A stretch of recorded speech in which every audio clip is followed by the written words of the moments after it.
हेदा lovies, how you all, कैसी है मेरी लवीज आर्मी? मुझे कमेंट सेक्शन में ज़रूर बताइएगा। आज का जो टॉपिक है सेल्फ लव सीरीज़ का, वो बहुत ज़्यादा इम्पॉर्टेंट है और ये एक ऐसा टॉपिक है जो आपकी लाइफ में इतना ज़रूरी है कि अगर आपके अंदर ये चीज़ नहीं होगी, आप अपनी ज़िंदगी में कभी भी आगे नहीं बढ़ पाओगे। चाहे वो आपकी प्रोफेशनल लाइफ है, चाहे वो आपकी पर्सनल लाइफ है, चाहे वो आपकी हेल्थ है, या मैं बोलूं चाहे वो आपका पास्ट क्यों ना हो। आज का टॉपिक पूरी सेल्फ लव सीरीज का सबसे इम्पॉर्टेंट टॉपिक है और जो इसे समझ जाएगा उसके लिए मैनिफेस्टेशंस इजी बन जाएंगी, उसके लिए चीज़ें फेवरेबल बनाना इजी बन जाएगी एंड सबसे इम्पॉर्टेंट बात, उसके लिए वो हर चीज़ इजी हो जाएगी जो वो दिल से अट्रैक्ट करना चाहता है या मैनिफेस्ट करना चाहता है। ओके, सो डायरेक्ट टॉपिक पर आते हैं। लेकिन माय डियर, मैं एक चीज़ आपको बता देती हूँ, आप कितनी सेल्फ लव प्रैक्टिस करें या कितनी भी टेक्निक्स करें सेल्फ लव की, अगर ये चीज़ आपके अंदर नहीं है, आप कुछ भी नहीं कर पाओगे। जी हाँ, ये बात सच है और ये चीज़ ज़्यादा लोग बताते नहीं हैं, बोलते नहीं हैं, क्योंकि this is really a very important topic जो समझना बहुत ज़रूरी है। और ये चीज़ इसलिए आपके लिए ज़रूरी है, ये चीज़ इसलिए आपके लिए इम्पॉर्टेंट है माय डियर, क्योंकि ये एक ऐसी चीज़ है जो आपकी चारों तरफ हर चीज़ से जुड़ी हुई है। क्या है टॉपिक, आ जाते हैं। एग्जाम्पल, आप अपनी लाइफ अच्छे से जी रहे हो, सब काम कर रहे हो, सब पर फोकस कर रहे हो, सब पर ध्यान दे रहे हो, अपना ख्याल रख रहे हो, अपने आप को सेल्फ लव दे रहे हो, you are doing every single thing.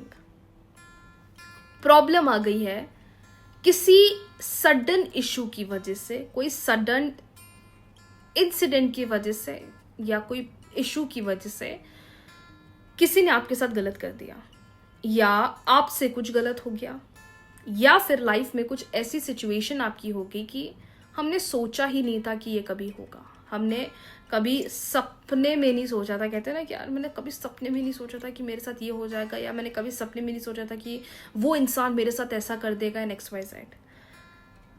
सबसे इम्पॉर्टेंट चीज़ है हमारी डे टू डे लाइफ में, नो मैटर, देखो वो जो हुआ है वो लिखा तो ऊपर की होना है, डेस्टिनी में इट वॉज रिटन कि इस दिन इस समय ये होगा, देखना पड़ेगा, बेयर करना पड़ेगा, मतलब इट वॉज ऑल रिटन जो आपने फेस करा है, देखा है। लेकिन अब प्रॉब्लम क्या हो रही है ना, वो इंसिडेंट तो हो गया, लेकिन अब मैं उसे भूल नहीं पा रहा हूँ, या मैं उसे भूल नहीं पा रही हूँ, या उस इंसान ने जो मेरे साथ करा मेरे दिमाग से वो हट ही नहीं रहा है, मेरे दिमाग में वो चीज़ बैठ गई है। क्या करना है? फॉरगिव करना है। वो आप खुद हो सकते हो, वो कोई रिलेशनशिप हो सकता है, वो कोई फैमिली मेंबर हो सकता है, वो आपका कोई एनिमी हो सकता है। सबसे बड़ी बात, मैम, क्या उस पर कर्मा आएगा या नहीं आएगा? क्या उस पर कभी कर्मा आने वाला भी है या नहीं आने वाला है? हम वेट करते रह जाते हैं।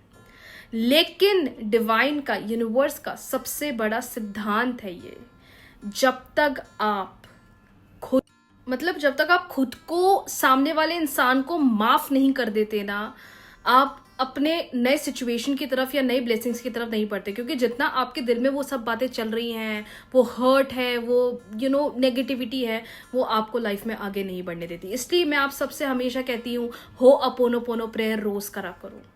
आप बिलीव नहीं करोगे, हर एक इंसान को मैं बोलती हूँ, हो अपोनो प्रेयर करो, हीलिंग करो। जितना आप अपने आप को सेल्फ हीलिंग दोगे, खुद को प्यार दोगे, खुद को सम्मान दोगे, ये जितना भी कार्मिक पैटर्न चल रहा है, जितना भी ये हर्डल चल रहा है, जितना भी ये दुख चल रहा है, पीड़ा चल रही है, ये आपकी अपने आप रिजॉल्व हो जाएगी। हो अपोनो प्रेयर कैसे करना चाहिए मैंने कमेंट सेक्शन में पिन कर दिया है।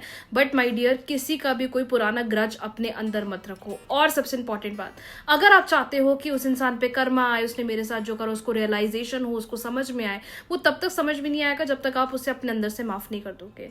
जहां आपने अपने दिल को बोल दिया, अपने भगवान को बोल दिया, ठीक है मेरे को जो करना था मैंने करा, उसने जो मेरे साथ करना था उसने करा, आज मैं उसको अपने अंदर से माफ कर देता हूँ, छोड़ देता हूँ, फिर देखो डिवाइन उन पे कैसे कर्मा लेकर आते हैं। लेकिन अब इसका मतलब ये नहीं है कि मैम ये बोल तो देंगे लेकिन चीज़ें तो दिमाग में चलती हैं, चीज़ें तो दिल में हर्ट होती हैं, वो तो होगी, बट उससे बाहर निकलना आपको है, उसको सही आपको बनाना है, उससे बेहतर आपको अपनी चीज़ों पर काम करना है। तो forgiveness is the key for everything. और ये एक ऐसी चीज़ है जो आपके मैनिफेस्टेशन को भी ब्लॉक करती है। क्योंकि मैंने देखा है रिलेशनशिप्स में मैम उनने मेरे साथ ये कर दिया है, अब मैं आगे नहीं बढ़ पा रही हूँ, मैं न्यू रिलेशनशिप्स में नहीं आ पा रहा हूँ, मुझे पुरानी चीज़ें वो क्यों याद आती है? क्योंकि हम अभी भी उस एनर्जी के अंदर हैं, अभी भी वो चीज़ें हमारे अंदर स्टक हैं जो हमें आगे बढ़ने नहीं दे रही हैं। तो इस चीज़ पर आपको ध्यान देना है। फॉरगिवनेस प्रैक्टिस रोज करना है 5 से 10 मिनट के लिए, जिसको हम होअपोनोपोनो प्रेयर कहते हैं। ये कार्मिक डेट को भी रिलीज करती है, जितनी दिल में बेचैनी है, घबराहट है, उसको खत्म करती है, नई चीज़ों पर आगे बढ़ाने में हेल्प करती है और लाइफ में ग्रोथ अट्रैक्ट करके देती है। अगर आप चाहें तो चेक कर सकते हैं, मैंने कमेंट सेक्शन में होअपोनोपोनो प्रेयर पिन कर दी है। इस प्रेयर को करना स्टार्ट कर दीजिए, फॉरगिव कर दीजिए और देखिए कि डिवाइन कितनी बड़ी बड़ी ब्लेसिंग्स आपके लिए लेकर आएंगे। लेकिन वो तभी होगा when you will practice forgiveness every day. Thank you so much everyone. मिलते हैं कल आखिरी वीडियो के साथ ऑफ सेल्फ लव सीरीज, जो बहुत ज्यादा इंपॉर्टेंट है।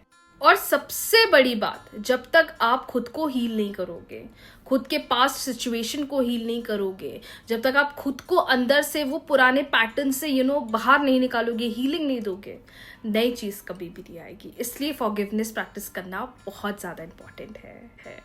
राधे राधे।